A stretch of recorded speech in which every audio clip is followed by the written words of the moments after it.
আজকে আমি আমার নতুন বাড়িতে রান্না করতেছি মুরগি।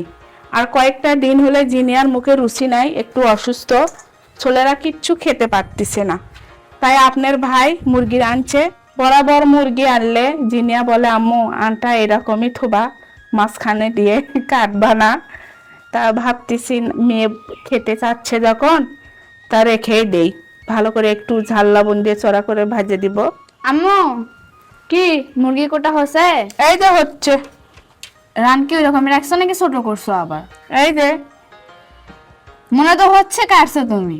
না কাটিনি তো, এরকমই রেখে দিছি, দেখে বুঝতেছ না? আগে ঝড় বৃষ্টি রোদ যেরকমই হোক না কেন আম্মুর রান্না করতে হয়েছে ওই রোদ বৃষ্টিতে ভিজে। আর এখন কোনো কিছু করতে হবে না, কারণ আম্মু একদম নতুন বাড়ির নিচে রান্না করতেছে আজ থেকে। আর আজকে নাকি আম্মু সেই রকম মুরগির পাও খাবার মন গেছে, এরই মধ্যে বেলা আম্মুর জিও সেন্দে গেছে, এই জন্য আজকে আম্মুর নিচে খাবি। আমার গোস্তের চাইতে এগুলো পা গলা হাড্ডি এগুলোই ভালো লাগে মুরগির। বাড়ির কাছে এখনো পুরোটাই শেষ হয়নি, মিস্ত্রি আজকে আসেনি, যেই জন্য আজকে সময়টা নষ্ট না করে আব্বু কি করছে আর যা যা বাকি কিছু প্রয়োজনীয় কাজ আসলো সেগুলো আজকে আব্বু সারে নিল। আর আমি একটু আম্মুর সাথে রান্নার কাজ করি। আজকে একটু রান্না করতে দেরি হয়ে গেছে, আব্বু খাবার খাবে বলে অনেকক্ষণ ধরে অপেক্ষা করে বসে আছে, তাই একটু হাতারাতি করে কাজটা এগিয়ে নিচ্ছি, একসঙ্গে সবাই খাবো। আস্তে এখন আমি ভালো করে এটাকে সেট করে দিলাম, দিয়ে ভালোভাবে চুলার উপর বসে দিলাম। এখন এটাকে ঢেকে দিই। আর ওই পাশে দেখেন আলিফ কাকা এসে মোটরসাইকেলের উপর বসে আছে, আব্বুকে নিয়ে যাবে বলে অনেকক্ষণ ধরে অপেক্ষা করা লাগবে এখন, কারণ আব্বুর এখনো খাওয়া দাওয়াই হয়নি, আর কেবল তো রান্না শুরু হলো। বসে থাকেন এখন, বসে থাকেন না হয় আসেন, আসে আমাকে সাথে হাতাহাতি করে রান্না করে দেন।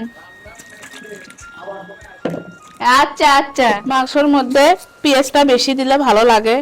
আর এরকম করে ঠুমো ঠুমো করে আলু নিছি। বাপরে, তেল পুরোটাই ছিটে যাচ্ছে।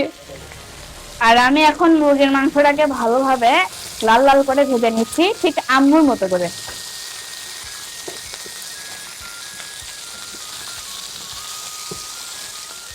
কি করবা? আমি ওটা খাবার চাই না, ওটা আমি ভাত দিয়ে খাবো, এটা দাও। ওটা ওটা ওটা রান্না না হতে খাওয়া শুরু করে দিচ্ছে। এটা আমি আলুগুলো মেখে রাখছি হলুদ মরিচের গুঁড়ো লবণ দিয়ে, এখন তেলে ভেজে নেব। এখন আমার আলুটা ভাজা হয়ে গেছে লাল লাল, এখন এটা আমি তুলে নিব। মুরগির গোস্ত এই মরিচ কুচিটা কাঁচা মরিচটা দিলে ভালো লাগে। এখন আমি পেঁয়াজ কুচিগুলো দিই। আর আম্মুর ভালো করে পেঁয়াজ মরিচটা ময় মশলা দিয়ে কষানো হয়ে গেছে, আর এটার ভিতরে এখন এই জায়গায় ভেজে রাখা লাল লাল করে আলু আর গোস্তটা দিয়ে দেবে। দাও। এখন একসঙ্গে সবকিছু মিক্স করে নেবে। অবশেষে আমাদের মাংস রান্নাটা হয়ে গেল, আর এখন শুধু খাওয়ার পালা।